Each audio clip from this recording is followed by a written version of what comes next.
Viewers, we're getting in a fresh breaking news from Mumbai where violence and chaos has broken out during the Kalash Yatra in Mumbai. We're yet to see the visuals of the clashes and the violence that has broken out. However, in the latest that we're getting in, massive violence and chaos has erupted in Maharashtra's Mumbai between two groups in Malad. These are the visuals on your screens where clashes have erupted in Mumbai's Malad area during a Kalash Yatra. You can see the two sides completely warring, coming at each other, and no signs of authorities in the matter.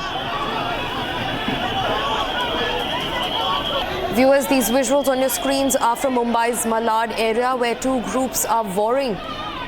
Their clashes have erupted between two groups and violence has gripped the streets during a Kalash Yatra in Mumbai's Malad. No signs of state authorities around during the clashes happening. These are the visuals on your screens. Crowds have cornered down on one person wearing a saffron shirt who is being beaten on your screens.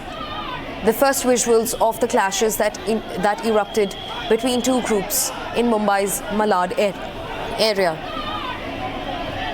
The clashes erupted during a Kalash Yatra that was being carried out, and also remember this comes on the day of Eid ul-Fitr. So two sides that have clashed, one which was taking out the procession for the Kalash Yatra and the people possibly returning from mosques and Eidgahs after offering their namaz.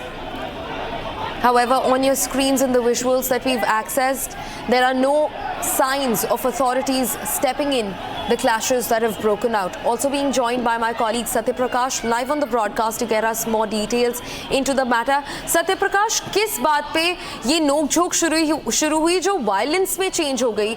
हमारे screens पे visuals हैं इस समय और बहुत भारी संख्या में दो साइड्स के लोगों के बीच में वायलेंस दिखाई दे रही है. सत्य प्रकाश.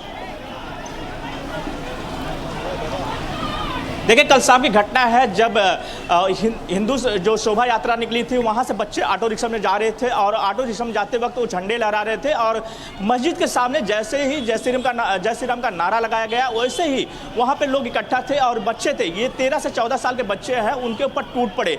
वहाँ पे 50 से ज़्यादा संख्या में लोग मौजूद थे और उस समय वो लोग उस बच्चों के ऊपर अटैक किए और उनको मारे. इसके बाद लोगों को पता चला, पुलिस स्टेशन में मामला गया. मैं तस्वीरें दिखा रहा हूँ कुरार पुलिस स्टेशन का. इसी पुलिस स्टेशन मामला दर्ज हुआ है.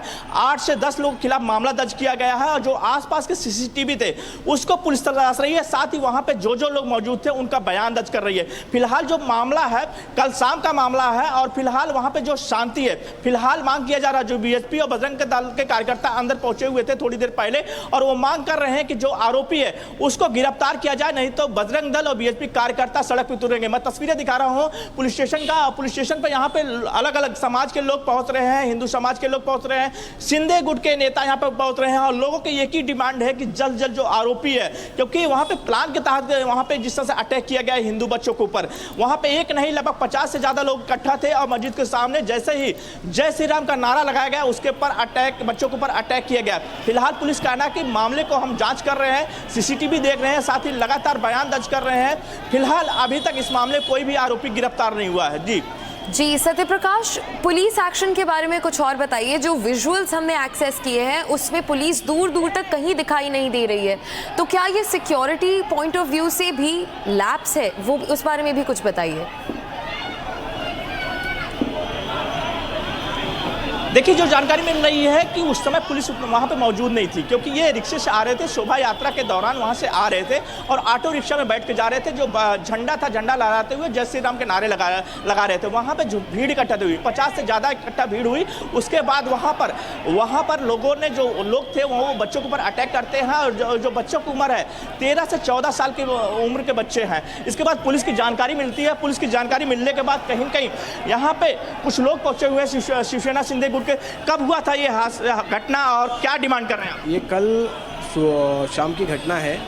बहुत गलत तरीके से ये घटना सामने आई. हमारे इसके पहले कुरार में कभी ऐसी घटनाएं नहीं हुई, किंतु कल शोभा यात्रा में सम्मिलित होने के लिए कुछ बच्चे वहाँ पर, छोटे बच्चे 18 साल के अंदर के, जो उस यात्रा में सम्मिलित होने के लिए शॉर्टकट रास्ते से पठनवाड़ी से जा रहे थे. जाते समय रिक्शा में उन्होंने जय श्री राम की घोषणाएं दी थी, वो देखकर कुछ मुस्लिम युवाओं को उनके प्रति गुस्सा आया होगा या उन्हें रोकने की उन्होंने जो कोशिश की वहाँ पर आके, फिर उनके साथ वो बच्चों के साथ मारपीट की। उनके पीछे एक ढोल पथक का झंडा लेकर चलने वाला जो बच्चा है उसे मारा गया। भगवाधारी बोल के कुछ चिल्ला रहे थे, उन्हें मारा। इस चीज़ का हम निषेध करते हैं और ऐसा संशय निर्माण होता है कि अचानक इतने लोग कैसे जमा हो सकते हैं। तो इसके पीछे के जो कोई षड्यंत्रकारी है, इन सब को लाकर इन सब के ऊपर कड़क कार्रवाई कर नॉन बेलेबल सेक्शन लगाकर इन्हें सबक सिखाना जरूरी है। लेकिन इतनी भीड़ कैसे इकट्ठा हो गई, क्योंकि एक दो नहीं थे, 50 से ज़्यादा संख्या में लोग थे और बच्चे 13 से 14 साल के थे जो हिंदू के थे। केवल 3 बच्चे एक रिक्शा में थे और आजू बाजू 200 मीटर में ऐसा कोई था ही नहीं, केवल एक रिक्शा थी और ऐसा उनका कोई उद्देश्य नहीं था। वो अपने रिक्शा में अपने हिसाब से छोटे बच्चे चिल्ला रहे थे, जय श्री राम का नारा लगा रहे थे। तो अचानक इन्होंने जो काम किया है, इसका जितना आप करोगे उतना निषेध है, ऐसा मैं कहूँगा। और फिर से इनके ऊपर कड़क कार्रवाई होनी चाहिए, ऐसी मांग करूँगा।